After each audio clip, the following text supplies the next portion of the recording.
2011 июнь айында адам укуктарын илгерилетүү жана коргоо боюнча негизги өкмөттөр аралык орган болуп эсептелген буунун адам укуктары боюнча кеңеши ишкердик жана адам укуктары боюнча жетектөөчү принциптерди бекиткен.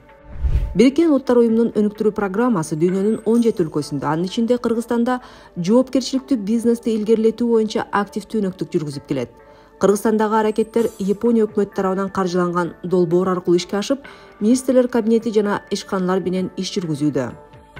Бул долбоордун эң негизги себеби Кыргызстанда жана дүйнөдө иштеген жапон компаниялардын, алардын өнөктөштөрүн, ошондой эле улуттук биздин компаниялардын, тийиштүү мамлекеттик органдардын бул жааттагы дараметин жогорулатуу жана белгилүү бир саясатты программаларды кабыл алуу боюнча бир көмөктөшүү болуп эсептелет негизги максаттары. Долбоор эки негизги максатты көздөйт. Биринчиден, терс кесепеттерди жоюу үчүн адам укуктарынын сакталышына баалоо жүргүзүүдө компанияларга колдомо курал болуп берилат. Бул максатта бөөп япондук компаниялар жана алардын жеткирүүчүлөрү болгон кыргыз компанияларына ишкердик процесстердеги адам укуктарына байланышкан тобокелдиктерди жөндөодө колдоо көрсөтөт. Биринчи максатка жетүүнүн алкагында ишкердик жана адам укуктары жаатындагы кырдаалга контексттик талдоо жүргүзүлүп, япониялык жана кыргыз компаниялар үчүн тренингдер, жеке консультациялар өткөрүлдү. Анализдин жыйынтыгында бизнес субъектилери тарабынан адам укуктарынын бузулушуна алып келе турган негизги тобокелдиктер аныкталган. Кыргызстанда адам укуктары бизнестин жүрүшүндө көбүнчө эмгек укуктары бузулардыгы аныкталды. Анын ичинде эмгек мамилелери түзүлбөгөндүгү, эмгек келишимдери түзүлбөгөндүгү аныкталды. Бул эми баарыбызга жашыруун эмес. Жалпы статистикалык маалыматтар боюнча дагы, расмий эмес маалыматтар боюнча дагы бизде формалдуу эмес жумушту менен алектенгендик 70% түзөт экен. Себеби көпчүлүк ишканаларда эмгек келишимдери түзүлбөйт. Кесиптик кошундар жок, профсоюздар. Демек, эмгек келишими түзүлбөгөндөн кийин адам укугу бузулары талашсыз. Эми эмгек укугунан сырткары башкаларын айта турган болсок, аткарылып жаткан бизнес процесстер айлана чөйрөгө болгон зыяны. Бул дагы биздин коомдун жана ошол ар бир адамдын айлана чөйрөгө, мындай коопсуз айлана чөйрөгө, таза абага, таза сууга, негизи таза айлана чөйрөгө болгон укугунан ажыратып атат. Ошол укугун ишке ашырууга тоскоолдук кылып атат. Адам укуктары чөйрөсүндө ишкерлердин билимин жана дараметин арттыруу максатында 50 Япон жана кыргыз компанияларынын өкүлдөрү жана алардын өнөктөштөрү ишкерчилик ишмердүүлүгүндөгү адам укуктары жаатында талаптагыдай дыкаттык деген темада 2 күндүк интенсивке катышкан. Бул өткөрүлгөн тренингдин пайдасы аябай жакшы болгондугун, көп нерсеге көз ачылып, дүйнөлүк трендтерди түшүнгөндүгүн айткан, ыраазычылык билдирген ишкерлерибиз да бар.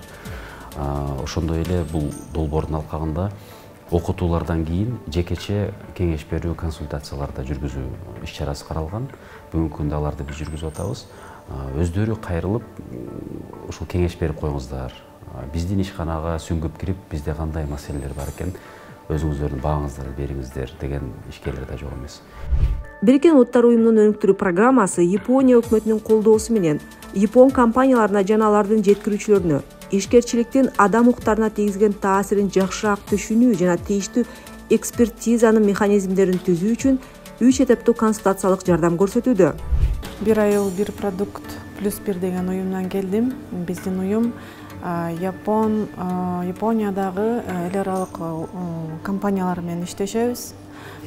Анан уюмубуздун политикасында ушу адам укуктары боюнча, жаратылышты коргоо боюнча ушу сыяктуу документтер уже даярдалган эл аралык стандарт менен. Бирок ошентсе дагы бүгүнкү тренингден, окутуудан мен өз билимимди дагы углублять ете алдым. Дагы көп жакшыртчу нерселер бар экенин байкадым. Анан азыр биз компаниябыздын веб-сайтын жасап атабыз. Ошол веб-сайтка дагы жана ушу адам укуктары боюнча жана компаниянын политикасында киргизиш керек экендигин осознавать эттим. Система жалоб сотрудников деген сыяктуу ушундай бир системаларды жакшыртыш керек экен. Негизи бул тренинг абдан мага пайдалуу болду. экология жактан дагы биз адам укуктарын, ошол тегеректе жашаган коомдордун, жамааттардын да укуктарын коргоого аракет кылып жатабыз. Ошол багытта дагы көбүрөөк иш алып барышыбыз керектигин көрдүк бүгүнкү тренингдин негизинде, тренингден кийин. Ошондуктан ушул багытта көбүрөөк иштешебиз го деген оюм бар. Адам укуктары боюнча өзүнчө бир политика бай иштеп чыгып, ошону жазуу түрүндө дагы эме кылып, анан ар бир кызматкерге чейин жеткирип, ошону түшүндүрүп, анан ошол практиканы биз колдонсок, бизге аябай пайдалуу болчудай. Анан ошол кызматкерлерден көпчүлүктөн бизге көп маалыматтар жетпей калат. Мүмкүн баягы арыздар болушу мүмкүн, алар көп тартынып айтпай дегендейчи. Ошол багытта бай ички ошондой арыздарды кабыл алуу, жеткирүү ошол механизмдерди иштеп чыгып ишке ашырсак, аябай мындай көп кызматкерлердин укугу сакталып аябай пайдалуу болот экен. Анан ошол убакта башка ишканалар да муну колдонсо, жалпы коом үчүн аябай пайдалуу болот экен. Долбоордун экинчи максаты Кыргызстан жана андан башка 16 максаттуу өлкөгө бизнес тарабынан адам укуктарын бузуу көйгөйүн чечүү боюнча саясатты иштеп чыгууга жардам берүү. Бириккен Улуттар уюмунун өнүктүрүү программасы өкмөттөр менен тең укуктуу шарттарды түзүүнүн үстүнөн иштешип келет. Бул болсо компаниялардын жоопкерчиликтүү бизнес практикасын кабыл алуусуна көбүрөөк түрткү берет. Экинчи максаттын алкагында ишкердик жана адам укуктары жаатындагы өлкөнүн биринчи улуттук базалык изилдөөсү жүргүзүлүүдө. Ишкердик жана адам укуктары боюнча аракеттердин улуттук программаларынын долбоорун иштеп чыгуу үчүн министрликтер аралык жумушчу топ түзүү боюнча консультациялар өткөрүлдү. Буунун жетектөөчү принциптерине ылайык маалымат кампаниясы жүргүзүлүүдө. Анын ичинде журналисттер үчүн тренинг камтылган. Ишкердик процессте адам укуктарынын бузулушуна байланыштуу маселелерге жергиликтүү маалымат каражаттары тиешелүү деңгээлде маани бербейт. Журналисттердин маалымдуулугун жогорулатуу үчүн ишкердик процесстеги адам укуктары жаатындагы эл аралык стандарттар боюнча адам укуктарынын компаниялар жана бизнес менен кандай байланышы бар деген аталыштагы тренингдер Ош жана Бишкек шаарларында өткөрүлдү. Ага 30 журналист катышып, ишкердик процессте, анын ичинде Кыргызстандын шартында адам укуктарынын абалын чагылдырган контент түзүүнү үйрөнүштү. Тренингдин катышуучулары ишкердик тарабынан адам укуктарынын бузулуш фактыларын таануу көндүмдөрүнө ээ болуп, маселени баардык кызыктар тараптардын көз карашын эске алуу менен иликтөөгө үйрөнүштү. А если говорить уже о защите прав человека? Эгерде ишкердик процесстеги адам укуктарын коргоо жөнүндө айта турган болсок, анда бул үчүн шарттар болушу керек. Ишкер жумушта адам укугун буза турган болсо, анда адам укугун коргоо механизмдери ишке кириши абзел. Журналисттер үчүн негизги билдирүү бул бизнеске карата адам укуктарын чагылдырууну кантип дифференциялоо керектиги жөнүндө берилген маалыматтар болду. Права человека. Мыйзам чыгарууда жана практикада буунун жетектөөчү принциптерин ишке ашыруунун жана сактоонун зарылдыгы Кыргыз Республикасынын буга мүчөлүгүнө жана адам укуктар боюнча эл аралык конвенцияларга ылайык тиешелүү милдеттенмелерди өзүнө алганына, ошондой эле ишкерчиликтин адам укуктарына болгон олуттуу таасирине байланыштуу.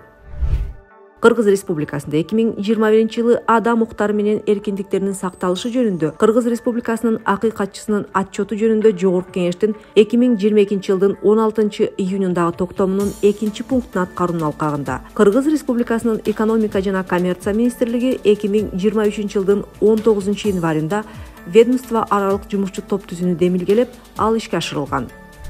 Бириккен Улуттар уюмунун өнүктүрүү программасы жана Япония өкмөтү адам укуктары жаатындагы стандарттарды сактоо шарты менен компанияларга колдоо көрсөтүү жана бул багыттагы натыйжалуу саясат, мыйзамдарды кабыл алуу боюнча өкмөттөрдүн аракеттерин колдоо үчүн биргелешип аракет көрүп келет.